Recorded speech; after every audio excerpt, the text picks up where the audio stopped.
Okay, I have a joke. Yes, I heard about this synagogue.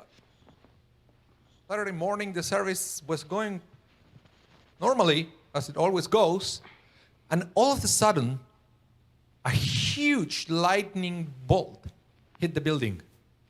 And it was like smoke everywhere. And when the smoke cleared, it was like a demon in the middle of the bima. Huge demon. Laughing hysterically. Everybody started to run for their lives. Everybody running away. They never seen anything like that. Everybody ran away, so the demon continued laughing and enjoying the moment. And then his mood changed. He noticed that there was one lady sitting at the front, and she was as calm as it could be. And then the demon looks at the lady and said, "Lady, do you know what I am?" And she said, "Yeah, you're a demon." I said, "Aren't you afraid of me?" "Why would I? I've been married to your brothers for 30 years. So I want to talk to you today about divine or human. Divine or human. You see, I don't know if you noticed, every Shabbat, actually every service, when we do Hagbah, when we lift the Torah, we sing, Vezot HaTorah asher sam Moshe Lifnei bnei Israel al pi Adonai beyad Moshe. We say, this is the Torah, Vezot HaTorah, this is the Torah, set before the Israelites from the mouth of Adonai by the hands of Moses, or through the hands of Moses. And this is based on a verse from Deuteronomy. Eventually, we're going to read those words. But those are words that always make me think about the deeper meaning of those words. Because there are certain words on that verse that they are unnecessary. Let me explain. It would suffice to say, this is the Torah that came through us by God, right? Say that said before the Israelites from the mouth of God. And we will understand that the Torah is a divine Torah. It was written by God. But the verse adds through or by the hands of Moses. Why those words at the end? Well, historically and philosophically, I will say, this week's Parsha is going to help us understand why those extra words, through the hands of Moses or by the hands of Moses, are so important and so necessary. Let me explain. This week's Parsha, as I mentioned before, we are reading about the golden calf.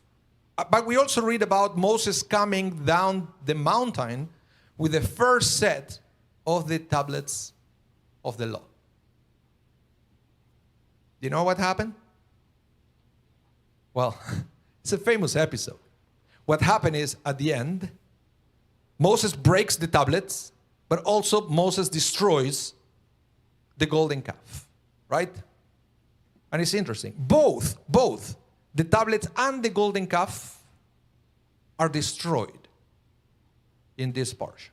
So in other words, neither of them worked out. But it's interesting that eventually we are going to have a second set of tablets. Remember, God is going to ask Moses, come back to the mountain. And God is going to give Moses a second set of the tablets of the law. And eventually those tablets of the law, the second set, is going to work. Those are the ones who eventually were placed inside the Ark of the Covenant and preserved for the future. Of course, we also kept the broken pieces of the first one as a reminder that the first attempt didn't work out. And then the question is, we can understand the golden calf. It was a failure. But why was the first set of tablets a failure? God could have repaired those first tablets magically. But that's not what happened. The second time, God said to Moses, okay, now you have to carve a piece of rock, come to the mountain, and then I'm going to write the commandments on it. It was different. The first set given to Moses were 100% divine. In other words, God created that piece of rock and God wrote those commandments on that divinely created tablet. But the second time, it was a collaboration between Moses and God, between humanity and the divine. Moses carved the rock. God wrote the commandments. And together, as a 50-50 partnership, that second set of tablets were created. So let's think about this again. The first set of tablets failed because they were 100% divine. The golden calf failed because it was 100% human. There was no God present at all into that. But the second set of the tablets of the law worked out because it was a partnership between God and humanity. That makes me think how we have to balance our life as well. It makes me think that something that is 100% divine and it has no connection with humanity is doomed to fail. Something that is 100% human and it has no connection with the divine at all is doomed to fail. Only when we have a balance between heaven and earth, then and only then we can know that it's going to be successful. Now we can understand when we leave the Torah and we say, Al pi Adonai ve'yad Moshe. Now we can understand it. The words of God, but through the hands of Moses. In other words, we receive the divine, but it's our responsibility to understand it, to shape it, and to make it happen. And that is something that Judaism learned from the very beginning. And that's why I believe God allowed the first set of the tablets to be destroyed, and God allowed the golden calf to happen, to destroy it. Because think about it. I always thought about this. I said, come on, God didn't know what is going about to happen. Why did God let it happen? What, God is playing with this world as a trial and error kind of thing? No, sometimes we have to understand the principle. Sometimes God let something happen in the Torah so we will learn the principle and then we can make corrections in our lives so it won't happen to us. It's not that it happened to God because he didn't know what was going to happen. God knew exactly what was going to happen and let it happen so we can learn. Because this principle could be applied to so many things. So many things. The most obvious one is we can't pretend to live a life that is 100% dedicated to the divine. It doesn't work that way. We live in this world. For example, I know the people that they will never do anything. They will pray all day and then they will complain because nothing happened. Well, of course nothing happened. Because we are the one who have to make it happen, and then and only then God will help us succeed. So praying for an exam to be successful if you didn't study doesn't make any sense. Praying for a job if you didn't send a CV doesn't make any sense. You have to do your part. And only when you do your part, God will come and do whatever you cannot do.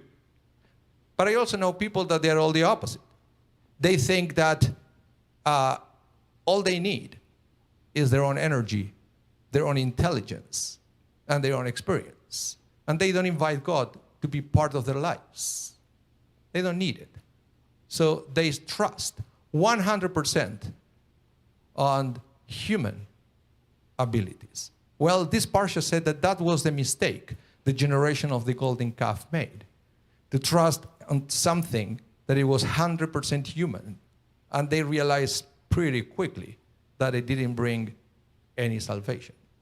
So the invitation from this week's parsha is to find a balance between the two. To find a balance between ourselves and God. God gives us lots of talents. We're already equipped with wonderful things in our lives, but God wants us to make the effort to invite God to our lives every day. Something similar happened with the manna. Remember this miraculous food that it was falling from heaven every day while the Israelites were marching in the desert. Do you know that the manna has to be picked up every day? So it says in the Torah that the first time the manna fell, there were some people that they didn't feel like going the next day and pick it up again, so they tried to get a double portion so they didn't have to bother going for that divine food the day after. You know what happened? They were able to eat whatever was available for that day, and then the rest rotten, spoiled. And the next day, they have to go back and to pick up more manna. Why God designed it that way? Because God wanted us to establish a relationship with God every day, not once in a while. And I realize that sometimes we think about how to make God part of our lives only once in a while. Sometimes it's on Shabbat only. And we feel and we believe that connection could last all week long. Well, the manna is also a reminder that it has to be a daily connection with God. Yes, it's true. For Shabbat, we had a double portion. We have a stronger connection with God, but we also have to make God present in our lives every single day. But also this same principle reminds me to the way, for example, that we relate to our children. Sometimes we want to do everything for them. We want to plan all their lives. And that is exactly what the first set of tablets represent. God planning everything for the people of Israel. That didn't work. We also won't let our children do whatever they want. Most likely, it won't work. It has to be a balance between our input and their abilities. They can think by themselves, but most of the time, they need our expertise as well. It's a relationship. It's a collaboration between one generation to the next. So as you can see, this parsha, yes, is reminding us that when something is 100% human, doesn't work. 100% divine, doesn't work. Has to be a connection. But it's also a reminder that if we can apply this principle to the other aspects to our life, like parenting, for example, we have better chances of success because we can both benefit from our experience and other people's talents. So, lots to think about, and my challenge for all of you is to find that balance, between humanity and divinity. So it doesn't have to be human or divine, it has to be both. Shabbat Shalom.